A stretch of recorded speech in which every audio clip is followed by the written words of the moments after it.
विश्वं दर्पणदृश्यमाननगरी तुल्यन्निजान्तर्गतं पश्यन्नात्मनि मायया बहिरिवोद्भूतं यथा निद्रया यः साक्षात् कुरुते प्रबोधसमये स्वात्मानमेवाद्वयं तस्मै श्रीगुरुमूर्तये नमः इदं श्रीदक्षिणामूर्तये बीजस्यान्तरिमाङ्कुरो जगदिदं प्राङ्निर्विकल्पं पुनः मायाकल्पितदेशकालकलना वैचित्रचित्रीकृतं मायावीव विजृम्भयत्यपि महायोगी वयस्वेच्छया तस्मै श्रीगुरुमूर्तये नमः इदं श्रीदक्षिणामूर्तये तस्मै श्रीगुरुमूर्तये नमः इदं श्रीदक्षिणामूर्तये।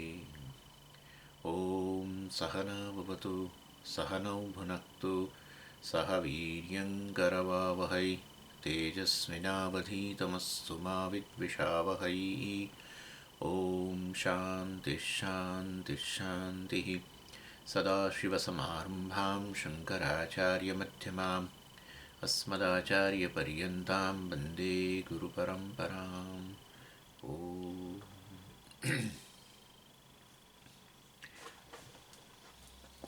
11 श्लोक। शक्तिशक्तात् पृथङ् नास्ति तद्वद्दृष्टेन चाभिदा प्रतिबन्धस्य दृष्टत्वात् शक्त्यभावे तु कस्य सः।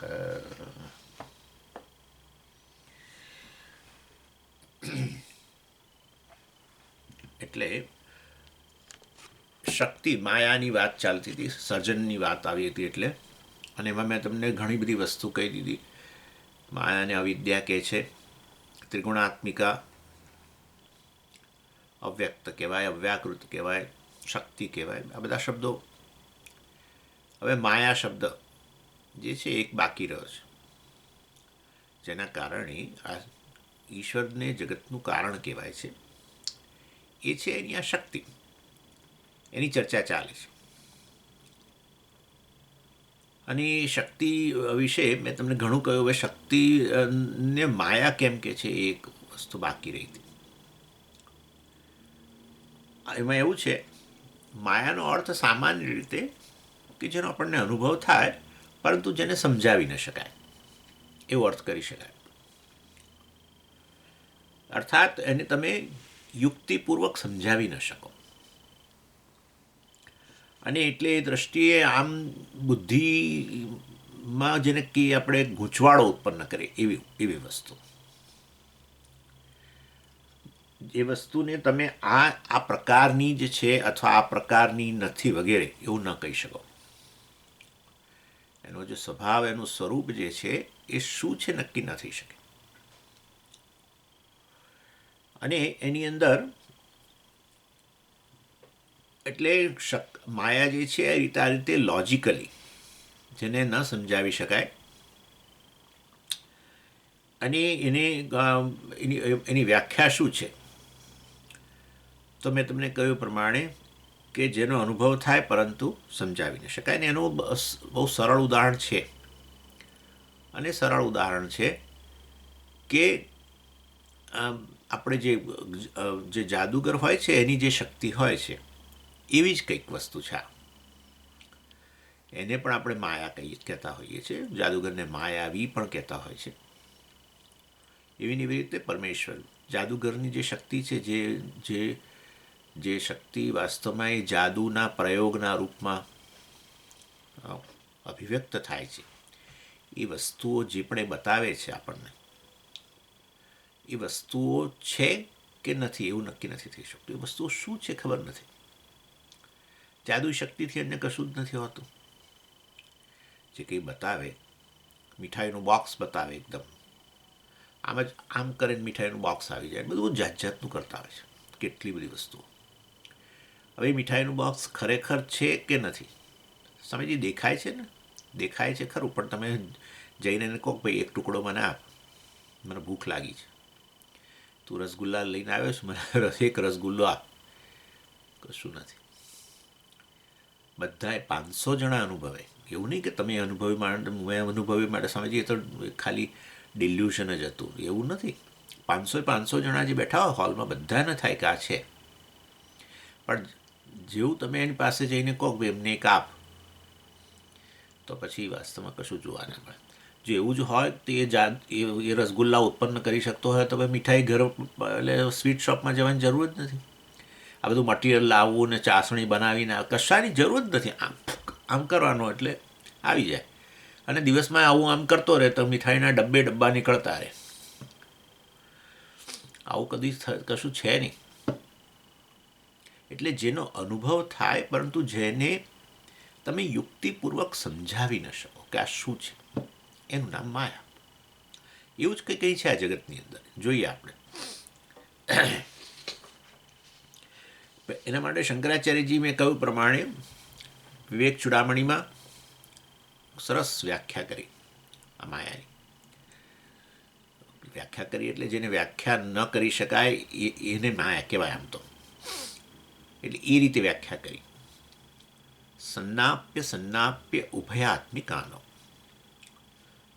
સત ન અસત ન ઉભયાત્મિકા ન. એટલે શું? એટલે માયા શું સત છે, માયા શું અસત છે, કે માયા સદા સત છે? ન. એટલે શું? પણ એટલે આપણે સમજીએ, જો માયાને સત કહેવાતું હોય, બરાબર, શાસ્ત્રમાં માયાને જ સત કહેવાતું હોત તો પછી માયા અને બ્રહ્મ એક જ વસ્તુ થઈ ગઈ. બ્રહ્મને સત કહીએ છીએ. સત એટલે જે અસ્તિત્વ સ્વરૂપ છે, સત એટલે સત્યમ. તો પછી માયાને પણ જો તમે સત કહેતા હો તો વાસ્તવની અંદર માયા અને બ્રહ્મ એક વસ્તુ થઈ ગઈ. એવું તો છે નહીં. કોઈ જગ્યાએ કોઈ ઉપનિષદમાં માયાને સત કહી હોય એવું તો છે નહીં. બ્રહ્મને સત કહ્યું છે. સચ્ચિદાનંદ કહીએ છીએ. સચ્ચિદાનંદ એટલે માયાને સત નથી. માયા અને સત એક વસ્તુ નહીં. ઓકે, સત નથી માયા, તો શું? અસત. એટલે કે માયા અસ્તિત્વ સ્વરૂપ નથી, બ્રહ્મ અસ્તિત્વ સ્વરૂપ છે, સર્વનું અધિષ્ઠાન બ્રહ્મ છે.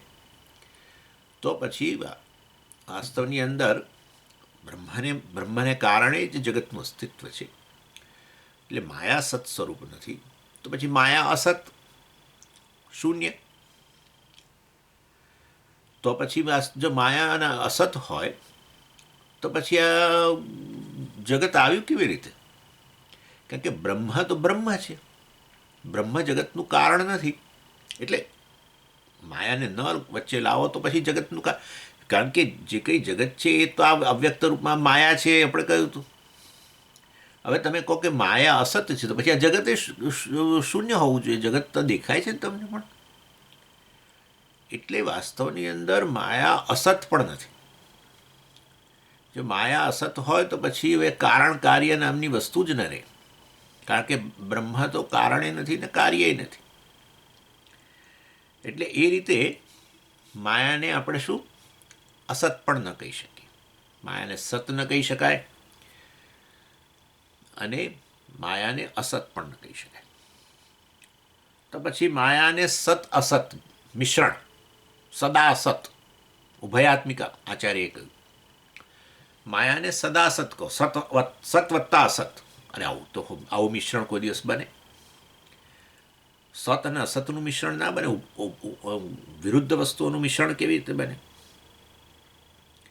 એટલે બે વસ્તુઓને ભેગું થઈ જાય એવા પ્રકારનું માયાનું સ્વરૂપ છે ના, એવું પણ નથી. જેવી રીતે અંધકાર પ્રકાશને ભેગા ન કરી શકાય, જેવી રીતે વ્યક્તિ ઊંચોય છે અને નીચોય છે એવું ન કહી શકાય, વ્યક્તિ પાતળો છે ને જાડો છે એક સાથે એવું પણ ન કહી શકાય. એક હાથ પાતળો એક હાથ જાડો હોય બરાબર છે, પણ એક જ વસ્તુ જે હોય પાતળો જાડો, એક જ વ્યક્તિ ગોરો અને કાળો એવું ના હોઈ શકે. એક અંગ કાળો બીજો અંગ ગોરું હોય એ બરાબર છે, એની એ જ વસ્તુ. એટલે વિરુદ્ધ જે ગુણો જે છે એ એક જ જગ્યાએ ન રહી શકે. એટલે સત અને માયા સત પણ છે અને અસત પણ છે એવું ન કહી શકાય. એટલે એનો અર્થ એવો થયો કે માયા સત નથી, બરાબર છે, માયા અસત પણ નથી, માયા સદા સત પણ ન હોઈ શકે. તો પછી શું? એટલે વ્યાખ્યા આ રીતે કરી કે માયા સત અસતથી વિલક્ષણ છે. માયા સત પણ નહીં, અસત પણ નહીં, માયા સદા સત અસતથી વિલક્ષણ. સત અસત વિલક્ષણમ માયા, એનાથી જુદી વસ્તુ છે એવું પણ ન કહી શકો, નથી એવું પણ ન કહી શકો, કંઈક વચ્ચેની વસ્તુ છે. એમ વચ્ચેની વસ્તુ એટલે શું? કે જેનો તમને અનુભવ થાય છે અને એને કારણે છે, પરંતુ તપાસ કરો તો નથી, અસ્તિત્વ નથી. રસગુલ્લા છે, કોના? માયાવીની વાત કરું છું. માયાવીના રસગુલ્લા છે, બતાવ્યું ને બધાને, 500 જણાને બોક્સ. પછી પણ કોઈ વ્યક્તિ ગયું એની પાસે ને કે લાવા એક આપો, એમાંથી કશું નથી. એટલે એનું તપાસ કરો સ્વરૂપ, તો એની જાદુઈ શક્તિથી અન્ય રસગુલ્લા નીકળતા નથી. સમજો આ વસ્તુ. જે શક્તિને કારણે એણે આ પ્રકારની વસ્તુ બતાવી, એ વસ્તુ કેવળ માયા છે, એનું વાસ્તવિક સ્વરૂપ એ વાસ્તવિક રીતે છે નહીં. સમજી ગયા હું શું કહેવા માગું છું? સમજો તો સારું. એની એટલે સિમિંગલી એક્ઝિસ્ટન્ટ વસ્તુ. રજ્જુ પર સાપ છે કે નથી? નથી જ ને સ્વામીજી. નથી તો પછી પેલા વ્યક્તિને કેમ આટલો બધો ભય લાગે છે? બરાબર. જો એ વ્યક્તિ જ એમ કે હું બરાબર છે, સાપ છે જ નહીં, તોય મને તો ભય લાગે છે, આવું તો હોતું હશે? જે વ્યક્તિને ભય લાગે છે તો એ તો કહે છે સાપ છે. સારું, તો સાપ છે તો પછી એને કાઢો. અરે ભાઈ ઉભા રહો, એકદમ હમણાં લાકડી લાવશો નહીં, ખાલી જરા અત્યારે છે ને આછો અંધકાર થાય એટલે જરા જુઓ બરાબર કે ખરેખર ત્યાં સાપ છે કે બીજું કંઈક છે. અને પછી તમે ટોર્ચ કરો તો ઓહો, કશું નથી. હવે સમજ્યા તમે? એટલે સર્પ સત ના છે જ નહીં, સર્પ અસત નહીં. પેલા બીક લાગી.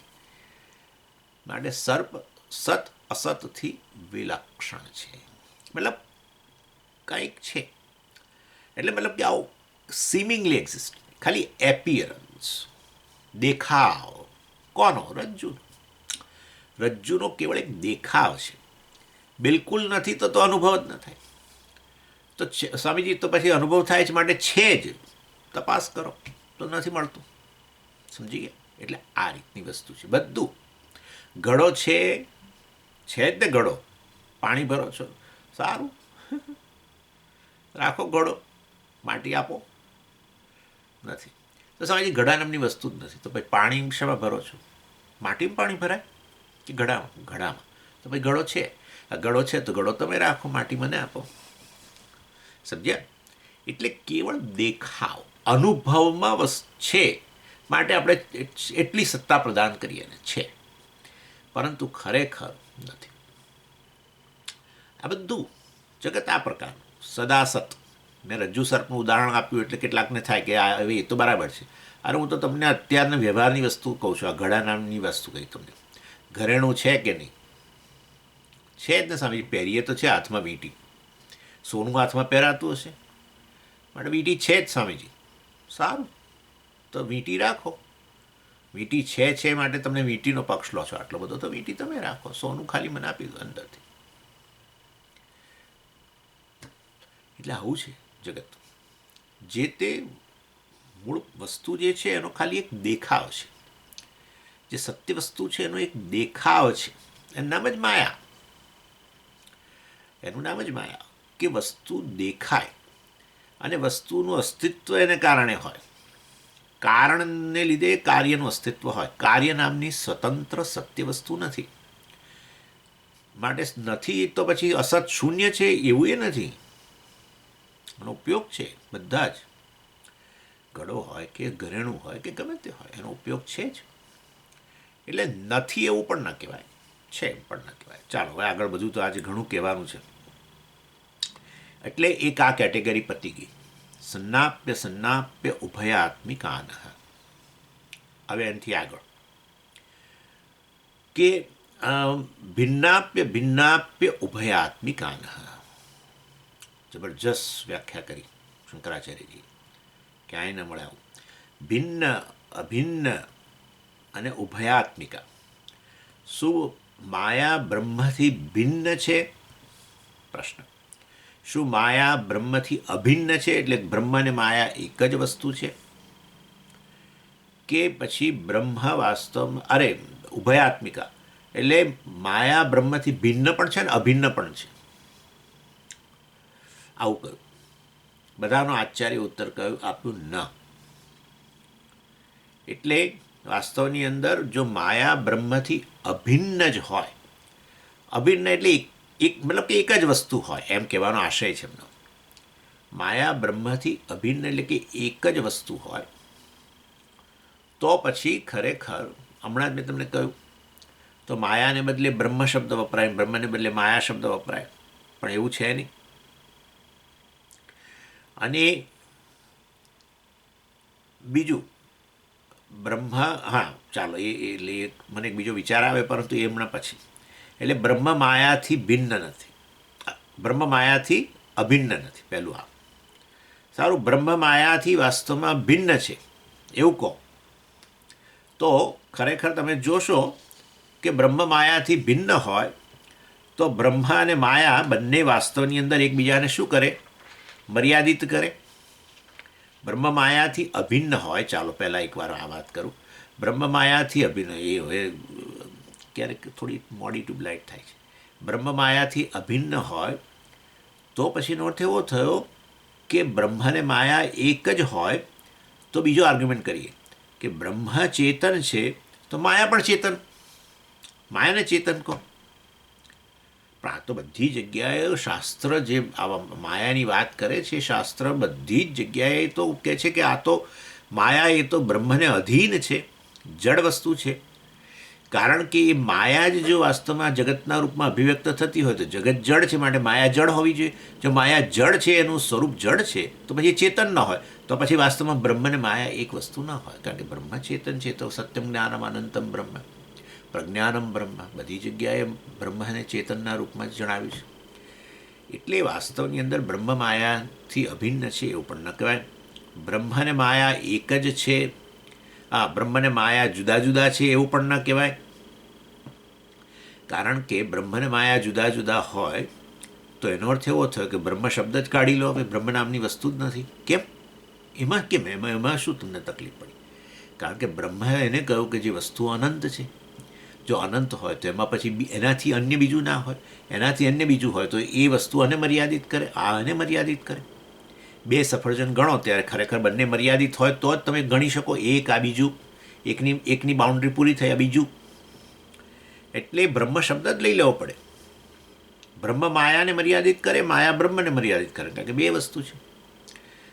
અને શાસ્ત્રમાં તો અદ્વિતીય વાત ચાલે છે, બ્રહ્મથી અન્ય કશું નથી એવું છે. તો પછી બ્રહ્મ માયાથી મતલબ માયા નામની સ્વતંત્ર વસ્તુ પણ ન હોઈ શકે. એટલે માયા બ્રહ્મથી ભિન્ન છે એવું પણ ન કહેવાય. આ સમજજો બરાબર. અને આ બધું જે હું અત્યારે વર્ણન કરી રહ્યો છું એ વસ્તુ તમને જો ગૂંચવાડાવાળી જણાય તો પછી હું બરાબર સાચી દિશામાં જઈ રહ્યો છું એ નક્કી થઈ ગયું. તમને ગૂંચવાડો થાય મનની અંદર, બુદ્ધિની અંદર બેસે નહીં બરાબર, તો મેં બરાબર માયાનું વર્ણન કર્યું છે, વસ્તુ નક્કી થઈ ગઈ.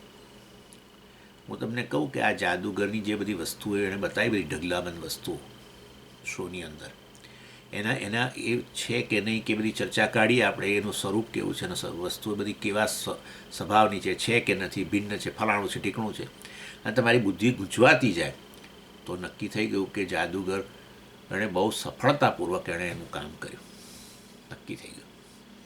એટલે જાદુઈ શક્તિ આવી હોય એમનામ જ માને કે જેને વધારે વિચાર કરો એ વસ્તુ છે નહીં, આ તેની કેટેગરી વિશે વિચાર કરતા જાઓ અને તમારી બુદ્ધિ ગૂંચવાતી જાય તો માનવું કે કામ થઈ ગયું. આવું છે. એટલે સાંખ્ય લોકો કહે છે કે માયા અને બ્રહ્મા પુરુષ અને પ્રકૃતિ ભિન્ન છે. એ લોકો માયા નથી શબ્દ વાપરતા, પ્રકૃતિ. એટલે વાસ્તવની અંદર એ પ્રકૃતિ અને પુરુષ એટલે અહીંયા આપણે એના માટે બ્રહ્મ, આત્મા, ચેતન અને જળ બે ભિન્ન વસ્તુઓ છે.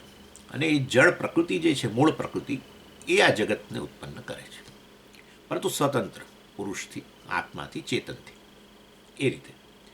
એટલે એ વસ્તુ નહીં. અને એ મેં તમને કહ્યું કે એ શક્ય નથી. પછી આગળ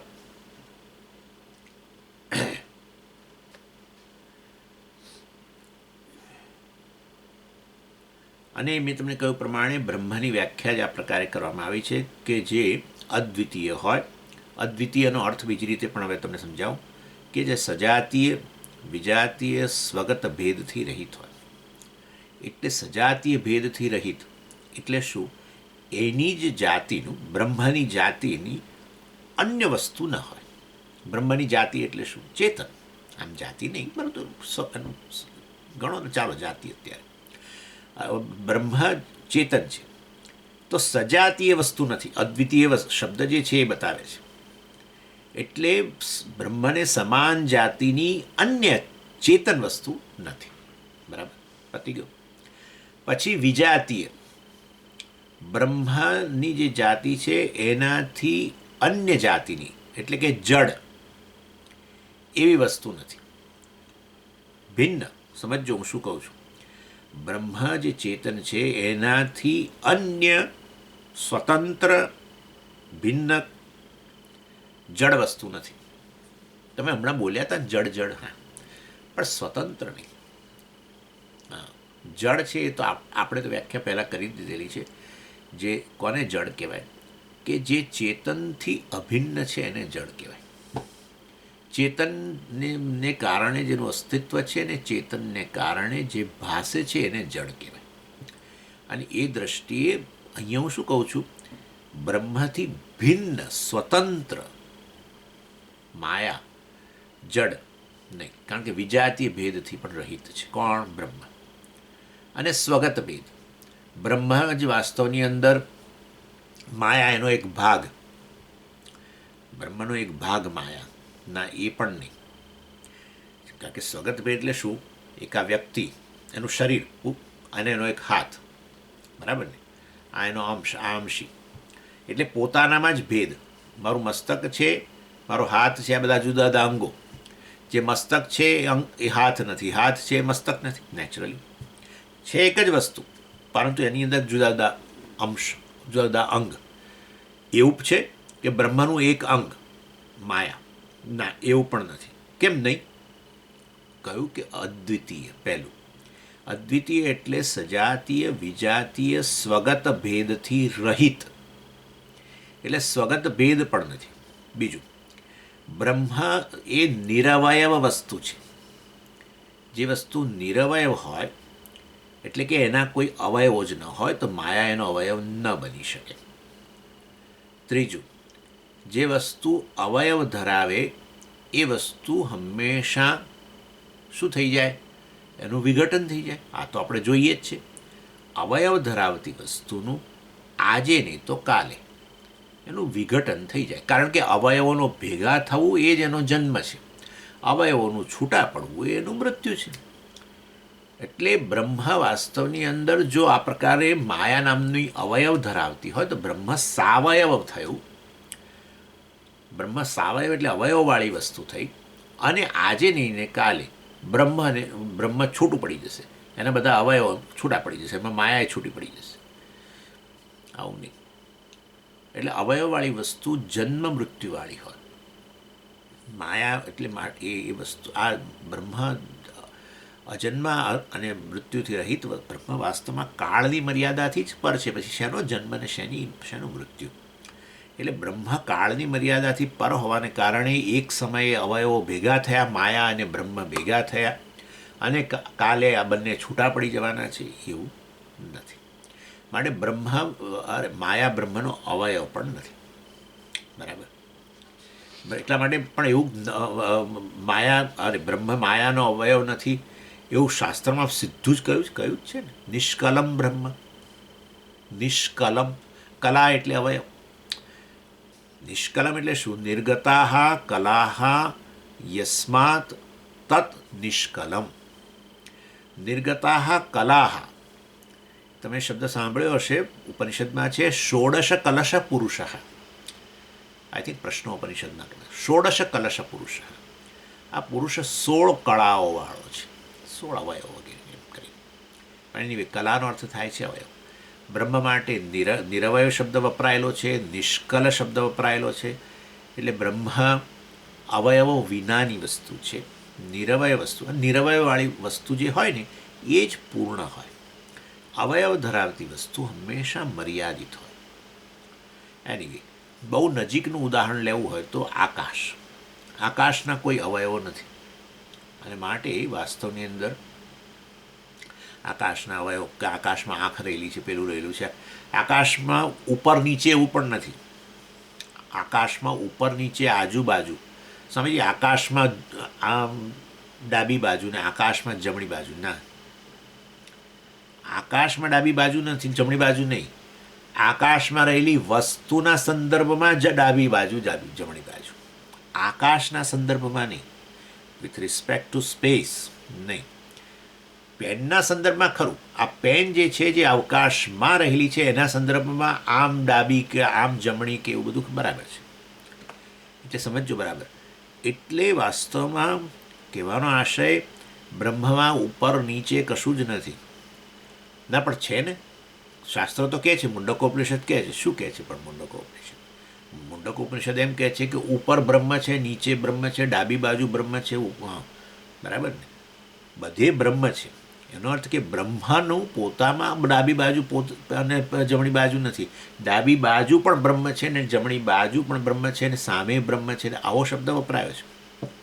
ફ્રેન્કલી સ્પીકિંગ, આ ડાબી જમણી પોતે જ વિચારવા જેવી વસ્તુ છે. ડાબી જમણી નામની સાચી વસ્તુ નથી. સમજો, અત્યારે હું તમને સામે, તમારી સામે છું, મારું મોઢું તમારી સામે છે, ત્યારે આ બાજુ ડાબી કહેવાય, આ બાજુ જમણી કહેવાય. મારું મોઢું પાછળ ફરી જાય તો જેને પહેલાં ડાબી કહેતો હતો એ હવે જમણી બની ગઈ, જેને જમણી કહેતો હતો એ ડાબી થઈ ગઈ. સમજી ગયા? ડાબી જમણી નામની વસ્તુ એ નથી. પણ કહેવું હોય તો કહો, ચાલો, કોઈ વસ્તુના સંદર્ભમાં, શરીરના સંદર્ભમાં આમ ડાબી ને આમ જમણી કહેવું હોય તો કહો. પરંતુ બ્રહ્મ પૂર્ણ વસ્તુ છે. ડાબી બાજુ બોલશો તો ત્યાં બ્રહ્મ છે, સામે બ્રહ્મ, ઉપર બ્રહ્મ, નીચે બ્રહ્મ, પાછળ બ્રહ્મ. આવું વર્ણન છે. એનો અર્થ કે બ્રહ્મ પૂર્ણ છે, અને એવી પૂર્ણ વસ્તુ અવયવ વગરની હોય. બધા ઘણા બધા બહુ જ કારણો છે એની અંદર, તો બહુ કહેવાયું છે, પણ આટલું. એટલે આ રીતે બ્રહ્મ ભિન્ન નથી, માયા બ્રહ્મથી ભિન્ન નથી, માયા બ્રહ્મથી અભિન્ન પણ નથી. બરાબર છે? એટલે અભિન્ન એટલે વાસ્તવમાં કે એનું અંગ રૂપે રહી હોય ને એનાથી આમ એના સાથે જોડાયેલી હોય, અભિન્ન હોય, એવું પણ નથી. કારણ કે બ્રહ્મ પોતે નિષ્કલ છે.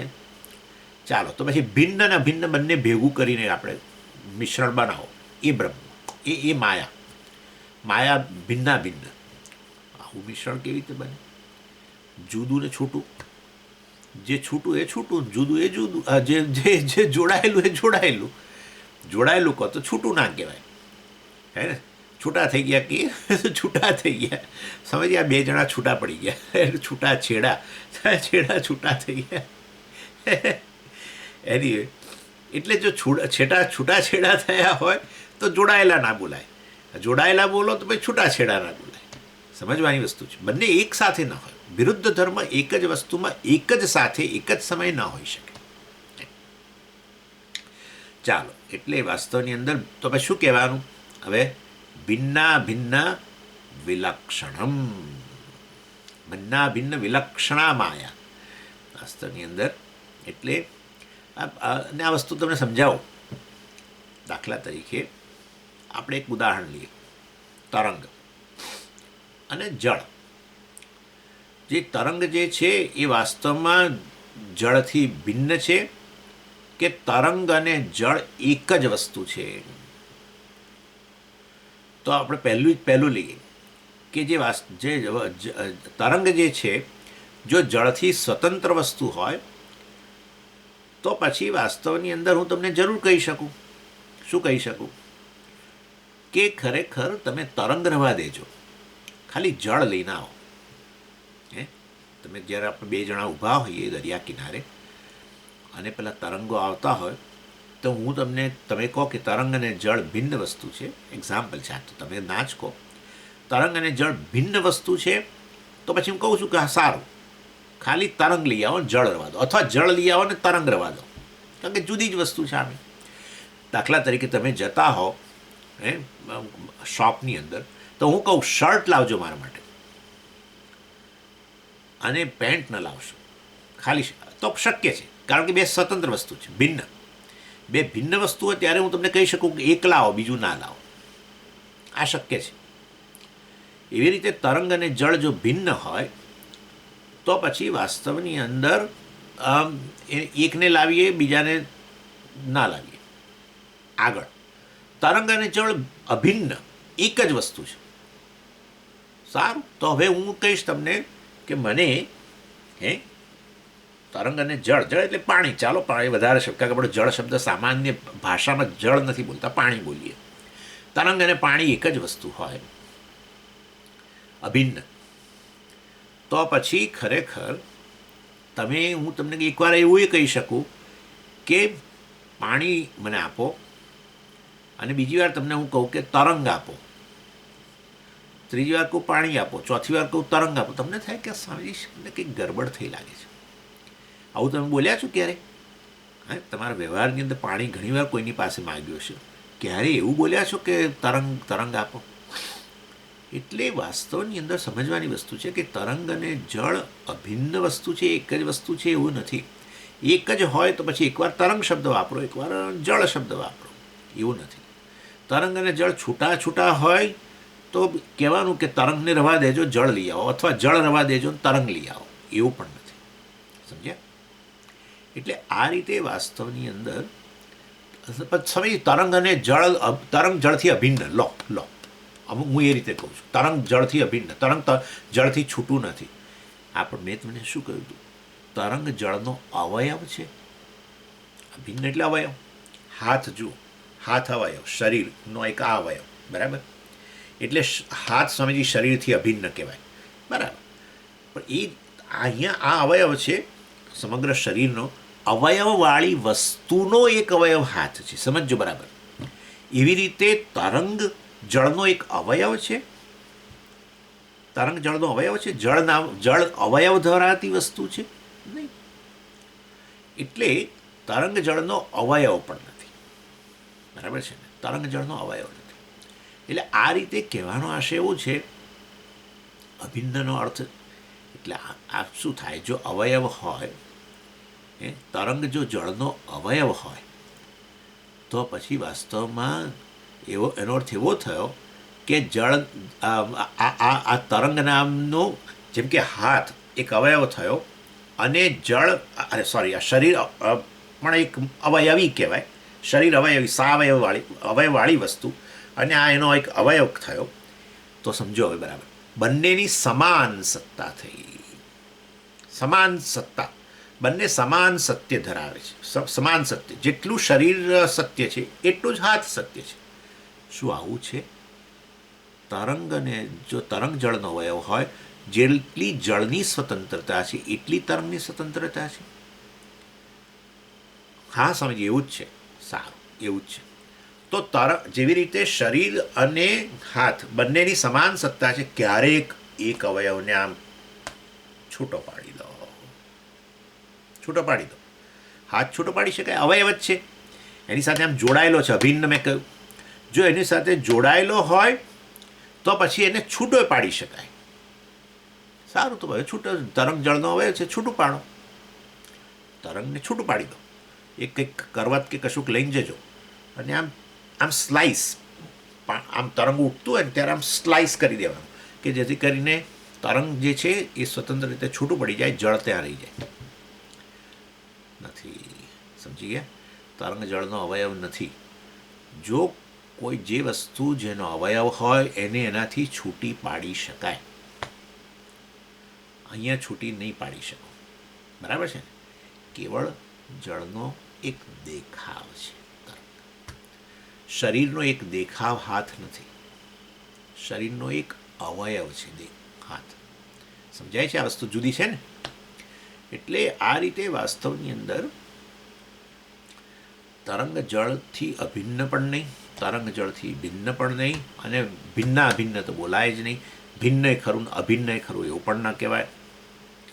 એટલે આ રીતે વાસ્તવમાં આ મેં તમને ઉદાહરણ આપ્યું હતું.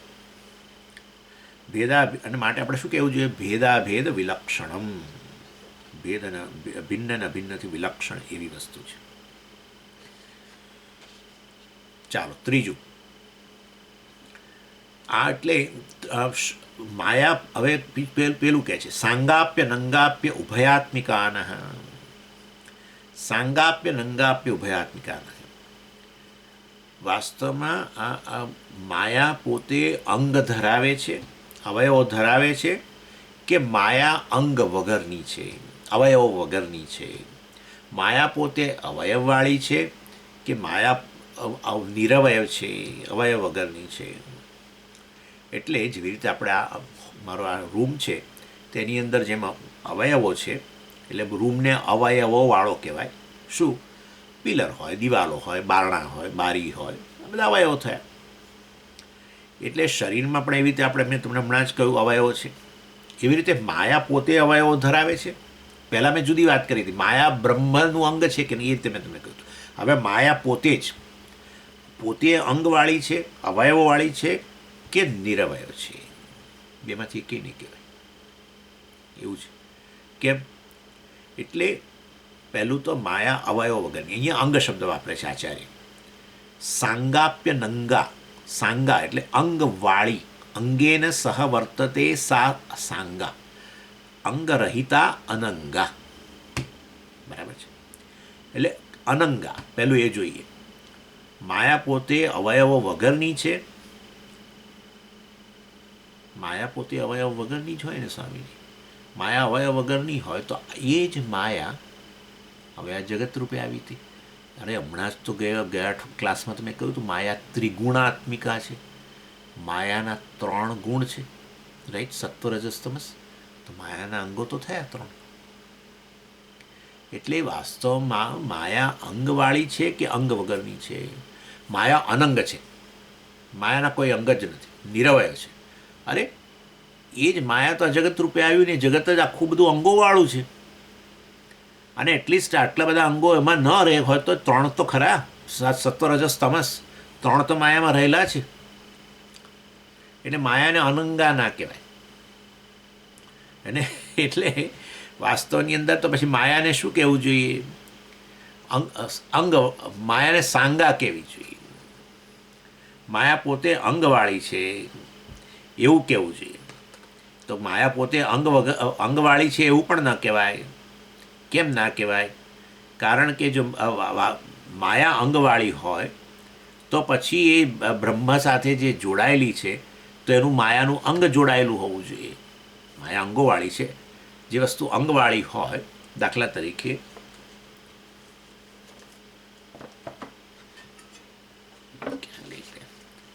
બરાબર છે, આ હું અંગવાળો ત્યારે ગણો, અને આ બીજી વસ્તુ અંગવાળી. હવે આ વસ્તુ આની સાથે જોડાય તો મારું કોઈ અંગ આના એક અંગ સાથે, આ ભાગ સાથે જોડાય. જો માયા બ્રહ્મ સાથે જોડાતી હોય, બરાબર છે, માયા બ્રહ્મને આશ્રિત છે, તો વાસ્તવમાં માયા અંગોવાળી હોય તો એનું એક અંગ બ્રહ્મના એક અંગ સાથે જોડાય. બ્રહ્મ પોતે નિરવય છે અને એને કારણે વાસ્તવની અંદર માયાનું એક અંગ નિરવય સાથે જોડાય એવું પણ શક્ય નથી. અને માટે માયા વાસ્તવની અંદર અંગવાળી છે એવું પણ ન કહેવાય. માયા નિરવય છે એવું પણ ન કહેવાય, કારણ કે આ 3 ગુણ જણાય છે. અને માયા જે છે વાસ્તવની અંદર સાંગા પણ ન કહેવાય, કારણ કે જો અંગવાળી હોય ને એવી માયા બ્રહ્મને આશ્રિત હોય તો માયાનું એક અંગ બ્રહ્મને સાથે થી જોડાયેલી છે અને આશ્રિત રહેલી છે એવું કહેવાય. પણ એવું વાસ્તવની અંદર નથી.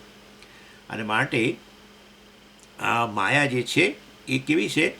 સાંગા પણ નથી. પછી માયા મિશ્રણ. માયાને મિશ્રણ કહેવું જોઈએ. મિશ્રણ એટલે શું? અંગ પણ છે અને અનંગ પણ છે એવું ન હોઈ શકે.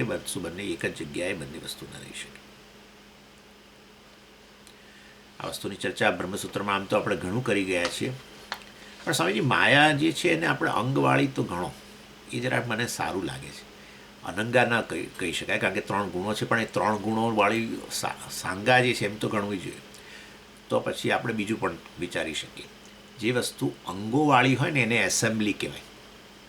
બધી જ વસ્તુઓ જે અંગોવાળી હોય એ અંગોને જોડાવવું એનું નામ જ એસેમ્બલી. એટલે અને કોઈ પણ એસેમ્બલી જે છે એ વાસ્તવમાં કાર્ય છે, અને એ કાર્ય હોય તો પછી એનું કારણ હોવું જોઈએ. બરાબર છે? આ બધા આના જે અવયવો જે છે એ અવયવો એનું કારણ છે. એ અવયવો આમ જોડાયા. બરાબર? દાખલા તરીકે તમે પુષ્પ લો, એના અનેક અવયવો છે. બરાબર?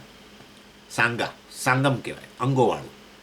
તો એ એવું પુષ્પ બન્યું છે એમાંથી, પેલી પાંખડીઓમાંથી. પાંખડીઓ એના અંગો છે. એ પાંખડીઓ આ બધી જોડાઈ અમુક રીતિથી, અમુક પ્રકારે, એને પુષ્પ કહેવાય. એટલે જે વસ્તુ અંગ ધરાવતી હોય એ હંમેશા કાર્ય હોય. બરાબર? અને એ કાર્ય હોય, અને એ કાર્ય કેવી રીતે આવ્યું? એના અંગો, એના અવયવો જોડાવાથી એ વસ્તુ બની એવું નક્કી થાય. જ્યારે જો એવી રીતે જોડાવાથી જો બનતી હોય તો એવી વસ્તુને કાર્ય હંમેશા એને શું કહેવાય? આદિ. કાર્ય જે છે એ એની શરૂઆત થઈ હોય, આદિ હોય. કાર્ય એટલે શું? પ્રોડક્ટ. જેમ કે આ એક સમય હતો જ્યારે એના અવયવોને જોડવામાં આવ્યા. એટલે આ વસ્તુ શું કહેવાય? જેનો જન્મ છે, આદિ છે. એટલે આ વસ્તુ આદિ છે, એટલે સાદી, જેની શરૂઆત થયેલી છે. જો માયાની પણ આ રીતે વાસ્તવમાં માયા અવયવો ધરાવતી વસ્તુ હોય, એસેમ્બલી હોય, તો એને પણ જોડવામાં આવી હશે ક્યારેક. તો પછી માયા આદિ થઈ. પરંતુ શાસ્ત્રમાં માયાને અનાદિ કહી છે. માયાને અનાદિ કહી હોય તો પછી વાસ્તવમાં માયા જે છે એ પ્રોડક્ટ ન હોઈ શકે. ઇનફેક્ટ માયા તો જગતનું કારણ છે, માયા કાર્ય નથી. અને માટે વાસ્તવની અંદર માયા એ કોઈ અવયવોનો સમૂહ નથી જે એક સમયે જોડાયો હોય. સમજી ગયા? એટલે માયા સાંગા, અંગવાળી વસ્તુ નથી. અંગો જોડાયા અને બની હોય એવું નથી. તો પછી માયાને અનંગા કહો. તો પછી માયાને અનંગા કહેશો તો પછી આ 3 ગુણો માયામાં છે. આ 3 ગુણો તો જગતરૂપે અભિવ્યક્ત થયા છે. તો પછી માયાને અંગોવાળી કહી દો ને, 3 ગુણોવાળી, 3 અંગોવાળી કહી દો ને. જો 3 અંગોવાળી હોય તો આ 3 અંગો ક્યારેક તો જોડાયા હશે, એટલે એ રીતે ત્રિગુણાત્મિકા બની. તો પછી માયાની શરૂઆત થઈ, ક્યારેક જોડાયા, તો પછી માયા આદિ બની ગઈ. એવું એ નથી. માયાને અનાદિ કહેવામાં આવી છે. અને એ રીતે વાસ્તવની અંદર આ વસ્તુ શક્ય નથી. માટે માયાને સાંગા પણ ન કહેવાય, અનંગા પણ ન કહેવાય.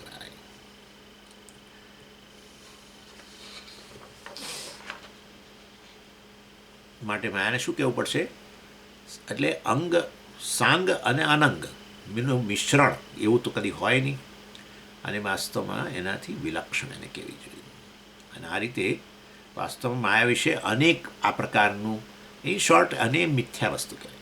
આનું નામ મિથ્યા, કે જે છે એવું પણ ન કહેવાય, નથી એમ પણ ન કહેવાય, સત છે એમ પણ ન કહેવાય, અસત છે પણ ન કહેવાય, ભિન્ન છે બ્રહ્મથી એમ પણ ન કહેવાય, બ્રહ્મથી અભિન્ન છે એમ ન કહેવાય, માયા સાંગા છે એમ પણ ન કહેવાય, અંગવાળી છે એમ પણ ન કહેવાય, અનંગા છે એમ પણ ન કહેવાય.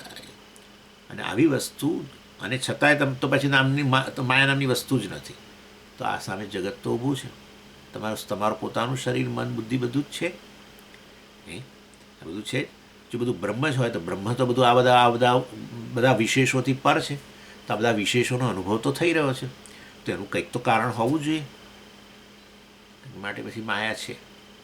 તો માયા છે તો પછી વાસ્તવની અંદર એ સત્ય છે. ના તો એ સમજી ગયા બધું કહેવાનું હશે કે ખરેખર તપાસ કરો તો મળતું નથી, પણ આમ અનુભવાય છે. એનું નામ માયા. બસ પરમેશ્વરની શક્તિ છે, મહાન શક્તિ. તમે રખ્યા ના વિશે કંઈક ઊંધું ચતું વિચારતા, એની જ તમે શક્તિની જ ઉપાસના કરીએ છીએ આપણે આ નવરાત્રિમાં. આ પરમેશ્વરની મહાન શક્તિ છે જે આ બધી શરીર, મન, બુદ્ધિ, ઇન્દ્રિયોનું અને આ જગતના રૂપમાં અભિવ્યક્ત બની છે. અને પ્રત્યેકનો ઉપયોગ છે. એક કે એક વસ્તુ અત્યંત ઉપયોગી છે. મનુષ્યને ઉપયોગી છે કેટલીક વસ્તુ, બીજા બધા જીવો છે એમને ઉપયોગી છે. અને માટે પરમેશ્વરની આ શક્તિ આવી પ્રકારની અચિંત્ય શક્તિ કહેવાય એને. આવી અચિંત્ય શક્તિ જેનું ચિંતન ન થઈ શકે, જેને નિગૂઢા કહ્યું, અર્થાત જેનો તાગ ન પામી શકાય, કોઈ કેટેગરીમાં એને મૂકી ના શકાય, એવી આ વસ્તુ છે. અને એટલે આપણે બિચારા વૈજ્ઞાનિકો એ તો જગતનો, આપણે તો કહીએ છીએ જગતનું કારણ આવી માયા છે, મતલબ કે એનું સાચો ઉત્તર ન મળી શકે શું છે ખરેખર. અને એને ઉત્તર શોધવાનું કાર્ય વૈજ્ઞાનિકો કરી રહ્યા છે. જગતના વસ્તુના મૂળમાં જવાનો પ્રયત્ન કરે છે કે અણુ ને પરમાણુ, ફલવાણું ઢીકણું ને ક્યાં ક્યાં સુધી જાય છે. પણ એ લોકો આગળ જતાં કહે છે કે આ વસ્તુ ખરેખર બહુ રહસ્યમય થતી જાય છે. ક્યારેક એની વાત કરીશ તમને કે હમણાં જેને નોબેલ પ્રાઇઝ આપવામાં આવ્યું એ 3 વૈજ્ઞાનિકો એ કંઈક બહુ ચમત્કારિક વસ્તુ કહી છે, જે એની વાત કરીશ તમને. એનીવે, એટલે ઇન શોર્ટ આ રીતે એટલા માટે કહીએ છીએ વિજ્ઞાનના બધા નિયમોમાં એક નિયમ, બધા નિયમોમાં એ અનિશ્ચિત હોય છે. એમાં નિયમોમાં એ લોકો જ ફેરફાર કરે છે. અમે આ નિયમ પહેલાં કહ્યો હતો પણ ના, એમાં આવું અપવાદ જોવા મળે છે. પરંતુ એક નિયમમાં ક્યારેય અપવાદ જોવા નથી મળ્યો, અને છે અનિશ્ચિતતાનો નિયમ.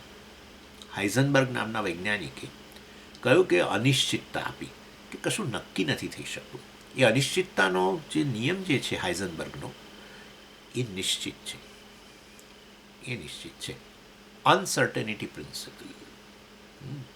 એટલે હદ સુધી વૈજ્ઞાનિકો જેને નોબેલ પ્રાઇઝ આપવામાં આવ્યું એમણે કહ્યું કે અમે એ ઊંડા ઉતરીને જે આ ફોટો એટલે પાર્ટિકલ બધા પ્રકાશના એને જોવાનો પ્રયત્ન કર્યો તો એના સ્વરૂપમાં ફેર પડી ગયો. એટલે કહેવાનો આશય છે કે હવે એટલે ખરેખર વસ્તુ ત્યાં છે કે પછી આ જોનારા પર આધારિત છે એવું નક્કી, એ હવે વસ્તુ આવીને ઊભી રહી ગઈ. અને આપણે તો જાણે એ જ કહીએ છીએ બધું ચેતનને આશ્રિત છે, પરંતુ એટલે હમણાં 2022માં જેને 23માં જેને નોબેલ પ્રાઇઝ આપવામાં આવ્યું એ વૈજ્ઞાનિકો કંઈ બહુ વિચિત્ર વસ્તુ કહી. અને એટલે એ સુધી કહ્યું કે અહીંયા નાનામાં નાના સૂક્ષ્મ સ્તરે જો પૃથ્વીમાં જે ફેરફાર થાય ત્યારે ને ત્યારે બ્રહ્માંડની અંદર અબજો માઇલ દૂર એ જ વખતે ત્યાં કંઈક એનાથી વિરુદ્ધ ફેરફાર થાય એ જ વખતે. એટલે જાણે કે આ એક જ વસ્તુ હોય અને એમાં એક જગ્યાએ હલનચલન થાય તો બીજી જગ્યાએ કંઈક નવા જૂની થાય, એના જેવી વસ્તુ થઈ. ચાલો, એટલે બહુ રહસ્યમય વસ્તુ છે. સારું છે, પણ આપણે તો વ્યવહાર ચાલે છે એટલે આપણું કામ ચાલે. ઊંડા ઉતરો તો ખબર પડે. ઊંડા વૈજ્ઞાનિકો ઉતરે અને એ લોકો બિચારા ડઘાઈ જાય છે કે આ શું છે અંદર, એ ખબર નથી પડતી. જે જગતનું કારણ આપણે માયા કહીએ છીએ, માયાની જ અભિવ્યક્તિ છે. એ માયા આવી છે, પરમેશ્વરની આવી શક્તિ છે, અચિંત્ય શક્તિ છે, જાદુઈ શક્તિ છે, જે આ જગતના રૂપમાં જણાય છે અને બધા જીવોને આનંદ આપે છે.